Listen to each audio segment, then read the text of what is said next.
Say yes to new beginnings. Yes. Say yes to new standards of excellence. Yes. Say yes to engaging reportage with a difference. Yes. Introducing Yes International Magazine.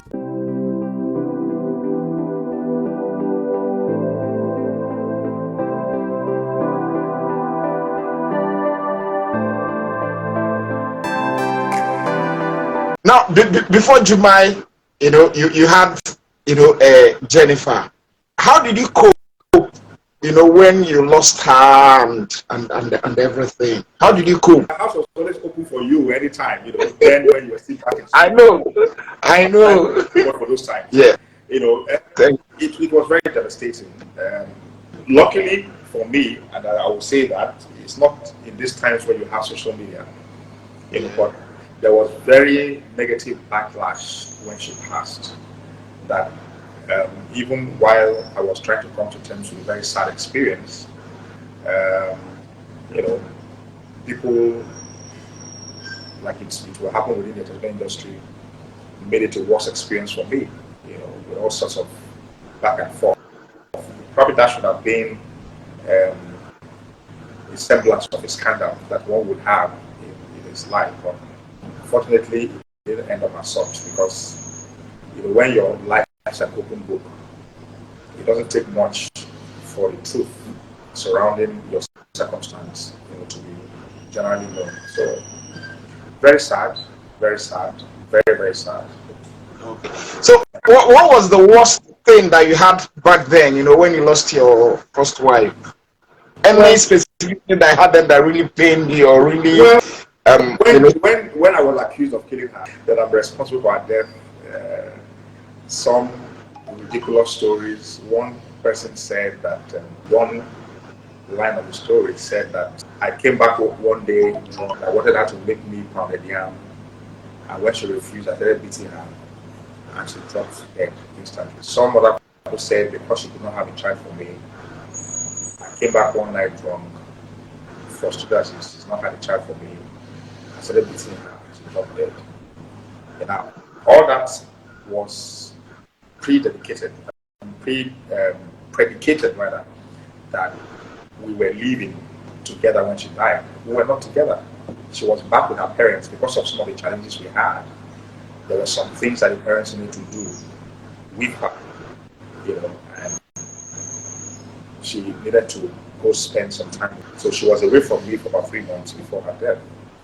So all that while they were saying I came back drunk and I beat her, she was not even mad. And all this came to fall eventually when the story made a full round. Okay. Then a particular incident that even happened that made me to go have an interview with Faj when he had a radio program at I think Sky FM, where the Lagos State radio broadcast channel. And I was with a friend of mine, more or less like a brother, because we come from the same kindred, and he was getting married, and I was traditional, and I was the best traditional man with him, and I was wearing, and that was an Okota.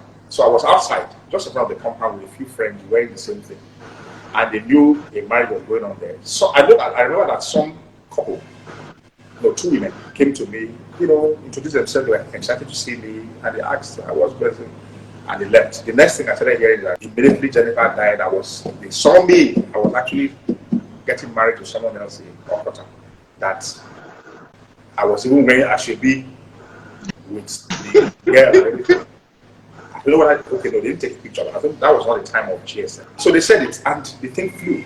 That was the time, I don't know if it was Michael Effiong who said that I must that I must speak. Because I said I was not going to say anything. All the while they were saying all these things, I was mute.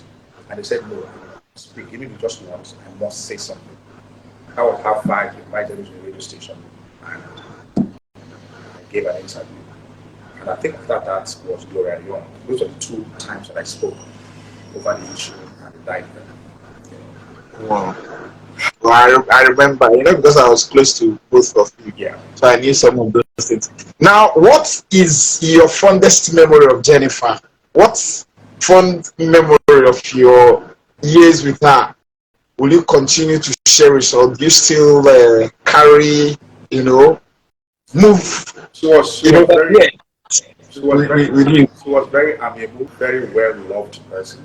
I don't think I ever knew anyone who was Jennifer's enemy. I never met anyone. She knew how to stay away from. She smiled a lot. Anybody who knows her will know that she had this signature smile that she always wore, even when she's upset. She smiles. Even when she shows any sign of being upset, very brief. She leaves the environment. That is what I know about her. Very amiable. Okay. Now, anybody who has gone through, what you went through, let's say someone, a man or a woman who has lost a spouse, what would be your advice to the person on the best way to move on with his or her life? And how should the person go about it? Just pray for God to console you. I mean, God is the ultimate consolator for things like this. God, just pray to God to console you, because it is very difficult for any human to console a person who lost his wife. Even if they were always quarrelsome, so long as they were still together. When she goes, probably that's when the man will start realizing how much she's going to miss her. Just hold on to God and try your best possible not to dwell on the pain, but on the fond memories that you have of that person who was your partner. And just generally pray. I mean, because I really don't know. I mean, if you ask me how I got out of it, I cannot tell you, because I know that after that happened, I said to myself I was not going to marry again. I would have. That's why I stayed 7 years. I mean, I married early enough, well before my mates. Most of my mates were still trying to find their fruit in life when I got married. And it was supposed to be a bliss, because growing up from when I was young, I always looked forward to getting married. I always thought of marriage as a wonderful thing that I want to experience. But now having a terrible experience, at the first go, I was very reckless. I just told myself I will not do it again. That's why for 7 years, I was away. Until somehow God enabled His grace, and I was able to find love again.